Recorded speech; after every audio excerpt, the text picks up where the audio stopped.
ഞങ്ങളിപ്പോൾ പോയോണ്ടിരിക്കുന്നത് നമ്മുടെ തൃശ്ശൂർ പൂരം എക്സിബിഷൻ കാണാൻ വേണ്ടിയിട്ടാണ്. എല്ലാ വർഷവും നമ്മൾ മുടങ്ങാതെ നമ്മുടെ എക്സിബിഷൻ കാണാൻ പോകാറുണ്ട് കേട്ടോ. വൈകിട്ട് ഒരു 7 മണി 8 മണിയൊക്കെ ആയിട്ടാണ് നമ്മൾ ഇറങ്ങിയത്. നമ്മുടെ തൃശ്ശൂരൊക്കെ ഭയങ്കര വെയിലും നല്ല ചൂടുമാണ്. അപ്പോൾ ആ ചൂടത്തൊന്നും കയറി വേർക്കുണ്ടല്ലോ എന്ന് വിചാരിച്ചിട്ട് വൈകിട്ട് കയറിയതാണ്. പക്ഷെ വലിയ കാര്യമൊന്നും ഉണ്ടായില്ല, നല്ല ചൂടുണ്ടായിരുന്നു ഈ സമയത്തും. ഞങ്ങൾ കാറൊക്കെ പാർക്ക് ചെയ്ത് എക്സിബിഷൻ്റെ ഫ്രണ്ട് പോർഷനിൽ എത്തിയിട്ടുണ്ട്. ഞങ്ങൾ എല്ലാ വർഷവും തിരുവാതിരക്കളി കളിക്കാറുണ്ട് കേട്ടോ. അപ്പോൾ ഈ വട്ടം തിരുവാതിരക്കളി പാറമേക്കാവിൽ അവതരിപ്പിച്ചപ്പോൾ അവിടെ നിന്ന് ഞങ്ങൾക്ക് ഫ്രീ പാസ് കിട്ടിയിട്ടുണ്ടായിരുന്നു എക്സിബിഷനിലേക്ക്. അങ്ങനെ അതൊക്കെ വെച്ചിട്ടാണ് നമ്മൾ ഉള്ളിലേക്ക് കയറുന്നത്. അങ്ങനെ കയറിയിട്ട് കുറച്ച് ഫോട്ടോസൊക്കെ എടുത്തിട്ടാണ് ഉള്ളിലേക്ക് കയറുന്നത്. അപ്പോൾ കയറുമ്പോൾ ഭയങ്കര തിരക്കാണ് കേട്ടോ. എല്ലാവരും ഈ സമയത്ത് തന്നെയാണ് ചൂടായതുകൊണ്ട് വന്നിട്ടുള്ളത്. പിന്നെ ഫസ്റ്റ് തന്നെ ബെഡ്ഷീറ്റിൻ്റെ സ്റ്റാളാണ്.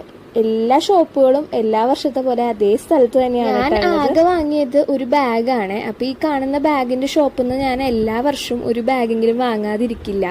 അങ്ങനെ ഈ വർഷം ഈ ബാഗാണ് വാങ്ങിയത്. എനിക്ക് ബാഗിനോട് ഭയങ്കര ക്രേസാണ്, അതുകൊണ്ടാണ് കേട്ടോ ഈ ബാഗ് വാങ്ങിയത്. ഷോപ്പിൽ അത്യാവശ്യം നല്ല കളക്ഷൻസ് ഉണ്ട് കേട്ടോ ബാഗിൻ്റെ. ഒപ്പം തന്നെ അത്യാവശ്യം റേറ്റും ഉണ്ട്. അപ്പോൾ റേറ്റ് അത്യാവശ്യം ബാർഗെയിൻ ചെയ്തിട്ട് തന്നെയാണ് കേട്ടോ ഞാൻ വാങ്ങിയത്. അത് കഴിഞ്ഞ് ഞങ്ങൾ കുറേ നടന്നു കഴിഞ്ഞപ്പോൾ ഇങ്ങനെ ഒരു ആൻറ്റിക് ഷോപ്പിൽ കയറി. അവിടെ കുറച്ച് സാധനങ്ങളുടെ വിലയൊക്കെ ചോദിച്ച് അവിടെ തന്നെ വെച്ചു. അത്യാവശ്യം നല്ല റേറ്റ് ഉണ്ടായിരുന്നു. അങ്ങനെ ഞങ്ങളിതാ ഇറങ്ങി അവിടെ നിന്ന് കുറേ നടന്നു കഴിഞ്ഞപ്പോൾ നമ്മുടെ സ്ഥിരമായിട്ടുള്ള ബാംഗിൾ ഷോപ്പിൽ കയറി. നല്ല അത്യാവശ്യം നല്ല കളക്ഷൻ ഉണ്ട്. എല്ലാ വർഷവും ഞാൻ വാങ്ങാറുണ്ടെങ്കിലും ഈ വർഷം ഞാൻ വാങ്ങിയില്ല കേട്ടോ. ഒന്നും അങ്ങനെ പ്രത്യേകിച്ച് സാധനങ്ങളൊന്നും വാങ്ങാനായിട്ട് തോന്നുന്നില്ല. പിന്നെ അത്യാവശ്യം നല്ല തിരക്കുണ്ട്. ഒന്ന് സ്വസ്ഥമായിട്ട് നിന്ന് കാണാൻ പറ്റിയ ഒരു സാഹചര്യം ഉണ്ടായിരുന്നില്ല കേട്ടോ. പിന്നെ ഇത്തിരി വെറൈറ്റി ആയിട്ട് തോന്നിയത് ഒരു മെർമെയ്ഡ് ഷോ നടക്കുന്നുണ്ടായിരുന്നു അവിടെ.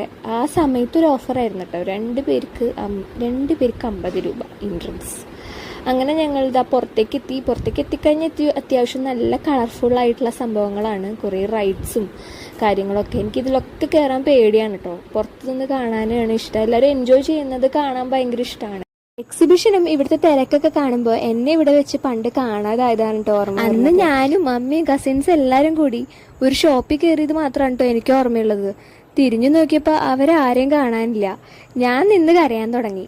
അങ്ങനെ എന്നെ എൻ്റെ ചേട്ടന്മാർ അന്വേഷിച്ച് വരുമ്പോഴാണ് ഞാൻ അവിടെ നിന്ന് കരയണത് കാണണേ. അങ്ങനെയാണ് കേട്ടോ അവർക്ക് എന്നെ തിരിച്ചു കിട്ടണേ. അപ്പോൾ അതൊക്കെ ആലോചിക്കുമ്പോൾ വലിയൊരു തമാശ പോലെയാണ് കേട്ടോ തോന്നണേ. പക്ഷെ അന്ന് എനിക്കും അമ്മയ്ക്കും ഇത് കുറച്ച് സ്കെയറി ആയിരുന്നു കേട്ടോ. അങ്ങനെ എക്സിബിഷൻ്റെ ഓഫീസിലൊക്കെ കയറി വടക്കുന്നാഥൻ്റെ മിനിയേച്ചറൊക്കെ കണ്ട് ഞങ്ങളിതാ എക്സിബിഷനിൽ നിന്ന് ഇറങ്ങിട്ടോ. അങ്ങനെ നേരെ ഫുഡ് കഴിക്കാനാണ് പോയത്. ഇന്നത്തെ വിശേഷങ്ങൾ ഇത്രയേ ഉള്ളൂ. അടുത്ത വീഡിയോ കാണുന്നവരെ ബൈ.